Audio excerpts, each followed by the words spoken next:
عورتوں نے رسول اللہ صلی اللہ علیہ وسلم سے کہا کہ آپ سے فائدہ اٹھانے میں مرد ہم سے آگے بڑھ گئے ہیں، اس لیے آپ اپنی طرف سے ہمارے واعظ کے لیے بھی کوئی دن خاص فرما دیں۔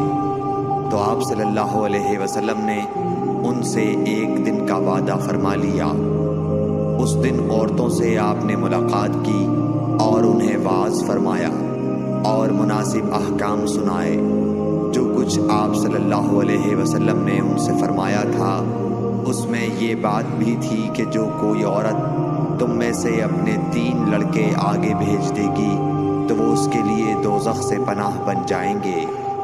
اس پر ایک عورت نے کہا اگر 2 بچے بھیج دے؟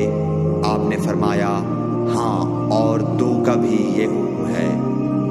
صحیح بخاری حدیث نمبر 101۔